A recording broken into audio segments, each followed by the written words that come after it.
Hey guys, so I'm just going live today. I want to talk about something that I am currently learning about. It is something that I have struggled to understand my whole life, and that's what makes us feel good and how can we use those feelings to pair with our daily activities to create the habits for the life that we're trying to live. So we always want to associate those positive things, and even though we are struggling, for example, struggling with going to the gym. This is something that a lot of people do struggle with simply because it's hard to get to the gym. So one thing we can do is pair experiences with other things that make us happy. I'm losing you. So with that being said, I'm going to talk about 4 different chemicals that our brain has. And I am going to refer back to notes today just because we are talking about biology and chemicals and neurotransmitters. So it's a little more in depth than our emotional issues because it is more scientific. Sorry, I'm messing around with my phone right now. I'm just trying to find a good spot to put you. All right, let's hope this works. So for today, I do want to discuss the primarily the happy chemicals in our brain and how we can use those to our advantage and how we can associate those with daily tasks so that we are able to pair those and create a habit that is sustainable. To start off, we have 2 different parts of our brain. There's there's a few different parts, but there's the limbic system and the cortex. The limbic system produces neurochemicals, which tells the body what's good and bad for us.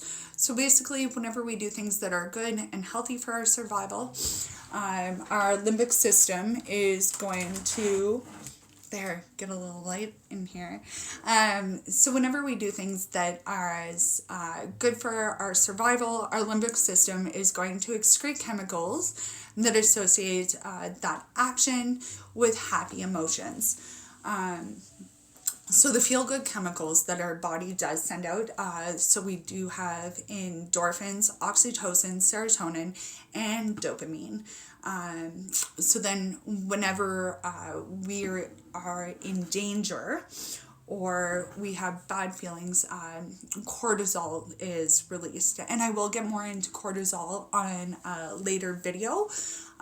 But for today, we're going to focus on endorphins, oxytocin, dopamine, and serotonin. So our limbic system, this is where our emotions are typically held. I don't know why I said typically. This is where our emotions are held, whereas our cortex is more of the reasoning part of our brain.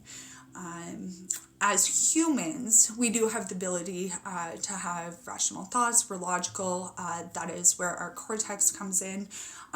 However, the limbic system, that is where our fight or flight response is housed, and this is what is going to secrete all of the chemicals to determine whether or not we're going to have a positive experience or a bad experience. We do want to trigger more happy chemicals, and there are certain ways that we can do this to pair with our habits that we're trying to create. So one of the first ones that we're going to talk about is oxytocin. So oxytocin is a bonding chemical. Oxytocin is secreted whenever a mother is looking at a child. Oxytocin is secreted whenever we give somebody a hug. It's very much focused on that love and belonging piece. So the ways that we can trigger this is by being trustworthy. If others know that they can trust you, then we are able to trust them. So that brings in the belonging piece. We can also find a proxy. So finding trust takes time to build. You need to have a rapport developed. So in order to do this, there's many things we can do. One, it takes time. It takes time to develop that rapport with somebody. And we can also do that by finding a proxy. So even though we might not have that connection piece with another human being, pets are great. Just because it's an animal doesn't mean that oxytocin isn't secreted. As we're sitting there petting our animals, our brain is still triggered to secrete oxytocin. Massage, physical touch, these are all things that are going to help our body. So oxytocin is also known as like the love chemical, and it's very, very much centered on that trust and belonging and connection. Another one that, so euphoria and determination, that is typically represented by endorphins. So endorphin is a natural pain reliever. And it did evolve for survival. We do need to switch it on and off so we don't end up walking on broken legs. Endorphins, we do need to find a balance with endorphins.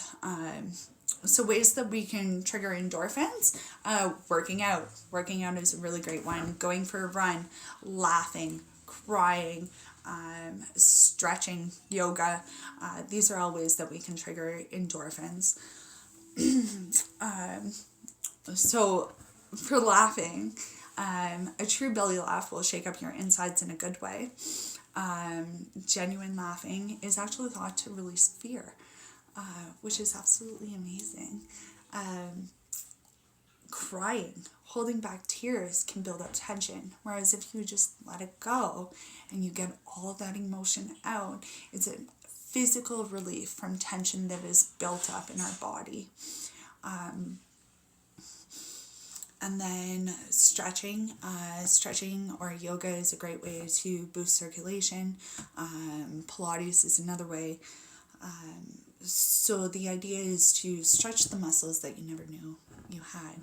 So again, this is going to release endorphins. It's a very wholesome, good feeling. And again, it is a natural pain reliever.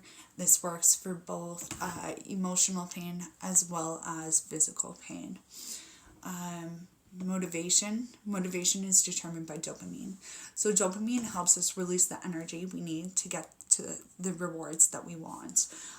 In survival terms, this normally means food and water, but we can benefit from other ways. So for dopamine, we do want to take baby steps. So breaking down tasks. So whenever we break down tasks and we celebrate those small baby steps, our brain is going to release the dopamine. So if we look at a task and we view it as extremely overwhelming and it's something that we're kind of procrastinating on or we're stressing about being perfect on, this is going to secrete cortisol. So by breaking down the task and celebrating those small steps along the way, we're going to secrete dopamine. By secreting dopamine, it gives us the opportunity to take that habit and make more of a lifestyle change with it, because we are then associating those small baby tasks with that feel-good chemical of dopamine. We also want to be very realistic in regards to our expectations and what we hope to accomplish. So setting SMART goals. And I will be also talking about setting SMART goals in my workshop that's being held in February. So if you are looking more for that guidance on how to set goals and make goals more attainable, definitely check out the workshop link. However, we want to set realistic goals. We want to set SMART goals.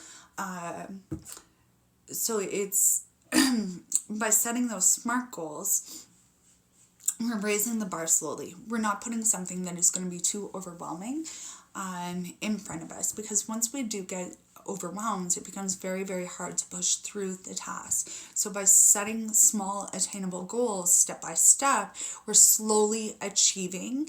Oh, hi, Chrissy, how's it going? So by setting those small goals, we're making sure that we're allowing for that secretion of dopamine so that our goals are celebrated along the way, and we're able to push through and achieve those baby steps. And it just becomes more attainable by looking at, okay, I'm going to eat properly for 7 days rather than, okay, I'm going to eat properly for the rest of my life. It becomes more measurable, it becomes more attainable, and we're able to have better progress, and it becomes a little more sustainable than saying, okay, I'm just never eating sugar again. By choosing very solidified goals, we're able to measure them out, and we're able to determine and stay accountable to our progress. So finally, the last chemical I'd like to talk about is serotonin. So in mammals, sorry, I do need to read this part. I have it all written up. So in mammals, serotonin is released when it is bigger, stronger, when it sees it's bigger or stronger than another. So having the advantage creates a feeling of safety. Social recognition can be fleeting and unpredictable, but you can find good roots to self-respect. So serotonin, this is the big chemical that everybody seems to be talking about, is serotonin and dopamine. So our antidepressants are most of the time you have either an SNRI or an SSRI. These are both working on boosting our neurotransmitters for the chemical serotonin. So, serotonin. There actually have not been any studies that link low serotonin with depression or anxiety. Which is very interesting, because this seems to be the common belief that goes around, that if you're depressed or anxious, oh, you have low serotonin, here's an antidepressant. But that's not necessarily the case. And we can boost our serotonin in very natural ways as well. So things like showing gratitude, that boosts your serotonin. Recognizing your achievements along the way, that boosts your serotonin. Understanding that we can't always control, and that we don't need to take everything personally. And then taking pride in the accomplishments that you have made, and not being too tied up in reactions. So all of these things can boost serotonin naturally, rather than going a medical route. By all means, I am not a doctor. I am not giving medical advice. That is between you and your doctor. However, I do believe it is important that we look at natural routes before jumping into heavy medications. For me personally, I was given Cymbalta 10 years ago. I had been on Cymbalta for 10 years. And now what I am struggling with is getting off of this Cymbalta, and learning the coping skills that I need to be able to have a productive life.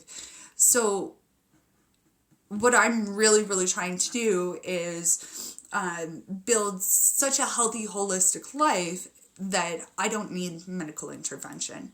And in my opinion, in my case, this is definitely something that is possible through using gratitude, through using nature and going for walks, by sitting with my dogs and petting them daily. I'm secreting that oxytocin by going to the gym. I'm secreting those endorphins by eating healthy food. I'm making sure that my gut bacteria isn't interfering with the secretion of serotonin, because serotonin is actually made in the stomach area. It's not made in our brain. So our gut bacteria and our overall health is so interlinked with mental health. It's really important to address all of the issues rather than picking apart and picking band-aid solutions. So one thing that I am doing is I am working really hard on curing my leaky gut, because with that, by secreting those toxins and those unprocessed fats and proteins and sugars into my bloodstream, that definitely affects my mental health. So I know after a day or two of not going to the gym and eating poorly, I am normally borderline breaking down. Like I'm just emotional, and I have poor emotional regulation. So by using these different techniques, through using gratitude, through using the gym, through using nature, through using my pets, and maintaining that connection with other human beings, I'm making sure that I'm secreting the proper hormones and secreting the proper chemicals so that my body functions at its absolute best. So with that being said, I'm really curious to see what your ways of coping is. Do you specifically have any ways that you use to secrete these different chemicals? And if you do, I'd be really interested to hear in what you have to do in order to secrete those chemicals, and what coping skills you use. I see you're tagging people, Chrissy.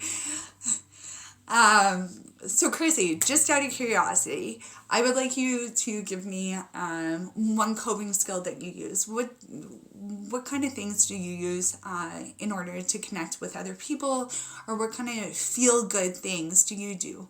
A lot of times we can address these as self-care. And it's very, very true. Taking that time away from people and addressing our own issues is so very important, because we don't need to be projecting our own personal issues onto other people, right? So, another thing I would like to address in regards to the cortex and the limbic system. So, I was a part of a school system for a very long time, and this wonderful occupational therapist taught me this kind of trick. So it's called flipping your lid. And I know I've discussed it a little bit before, but so we're going to pretend this is the amygdala. So the amygdala is down here, and your prefrontal cortex comes over and covers it. So whenever somebody has an emotional reaction, what happens is called flipping your lid. So basically, your lid flips, your prefrontal cortex is no longer able to reason with you, it's no longer rational, and you're running off of the limbic system, or the amygdala. So in doing this, it takes approximately 20 minutes. Once things are calm, it takes approximately 20 minutes for that prefrontal cortex to come back into play, where it is able to reason. So whenever we're in a confrontation or a stressful situation and we're starting to become emotional, we need approximately 20 minutes before we're able to reason and have productive communication. So we can also use this information whenever we're dealing with our partners or other people within the community, because we know if you're getting really upset with me, you're not going to be able to reason. It's going to take about 20 minutes before we're going to be able to have a productive conversation. So giving that space to somebody for approximately 20 minutes is really, really beneficial. This gives them the opportunity. I hear my Lucy sniffing at the door. It's really important that we're not trying to engage people whenever their prefrontal cortex still hasn't come back into play, because that's where a lot of nasty words get said. That's where a lot of hurt feelings come in, is whenever we're running strictly off of those emotions. So ways we can re-engage our prefrontal cortex is through regulation. Regulation can happen through a variety of things. We can make lists, we can sit down and do a crossword, we can work on a puzzle, we can go for a run, we can go work out. There's many things that we can do in order to regain that regulation and to have our prefrontal cortex come back into play. And again, this is all information I'm going to be addressing in my Blow Your Mindset workshop.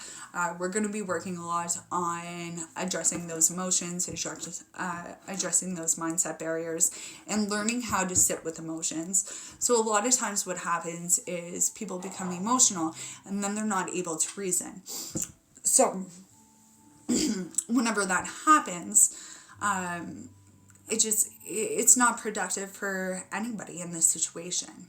So by learning the proper coping skills and learning how to regulate our body, learning about our body and how absolutely everything is interlinked and it all plays into our mental health is really beneficial for those people that do struggle with emotions, and understanding the chemistry and the biology behind how our system all works.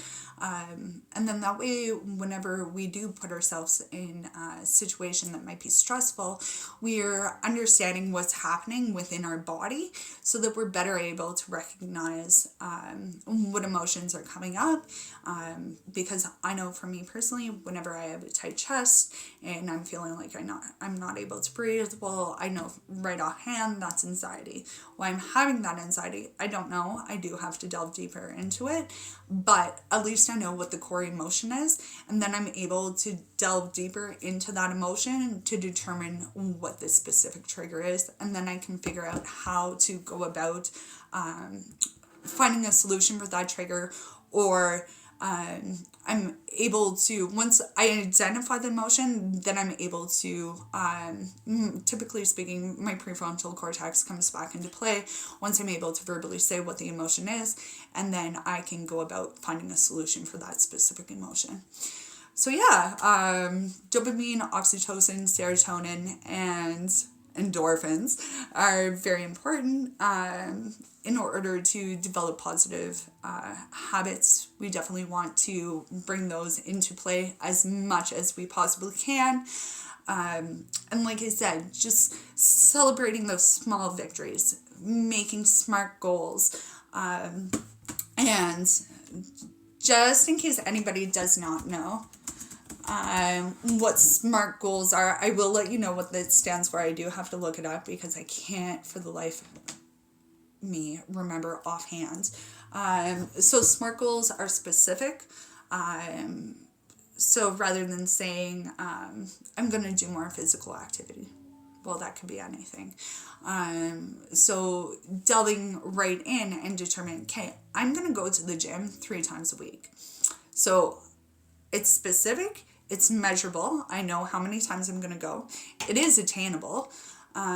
It's relevant, and it is time-based.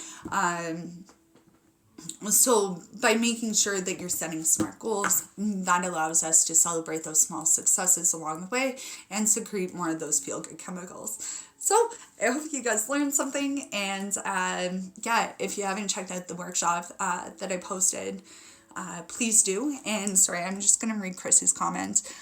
Being outside with the air makes me happy. I believe in a dog as therapy and cleaning so far. Those are all amazing coping skills. So being outside, just being in that fresh air. I know one thing that I personally really enjoy is walking around barefoot or immersing myself in nature. Here in St. Albert, we have an area which is protected. So you basically go around and it's just all forest, and there's walking trails all through there. That's honestly, that's where I feel most connected with everything. That's where I most feel God, is whenever I'm in nature and just looking at all of the beauty around me. Dogs are absolutely great. I have 2 dogs as well, and honestly, I would be lost without them.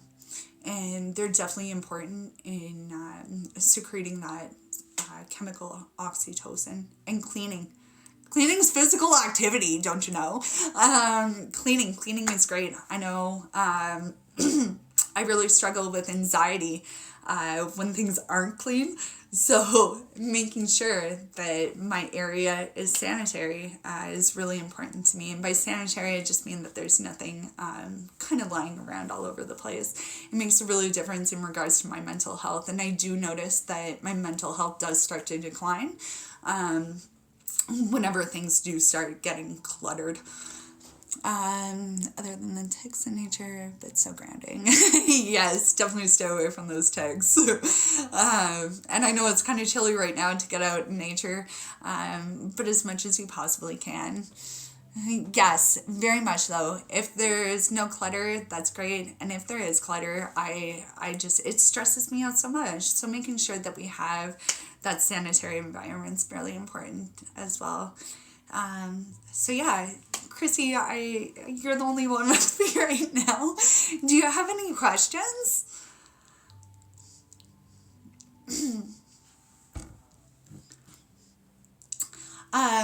So I am going to be going over SMART goals later on in a video, and I'm going to be talking more about cortisol, what releases cortisol, and some of the coping skills that we can do in regards to that fight or flight response and whenever cortisol is released. So yeah, so that's all I have for you guys today. If you guys would like some more information, definitely send me another message. Oh, hey Tom, how's it going? Yeah, definitely send me a message. If you haven't checked out the workshop, please do that. And there is currently a 15% off up until January 18th. So that'll be one more week. And then after that, it will be the full price of $49.99. And yeah, I'm really excited about the workshop. I had my first meeting today with a client, which was absolutely amazing and very productive. I'm very excited to be working with everybody. So I hope everybody has an excellent weekend, and I will be back next Saturday for another live video. Ciao!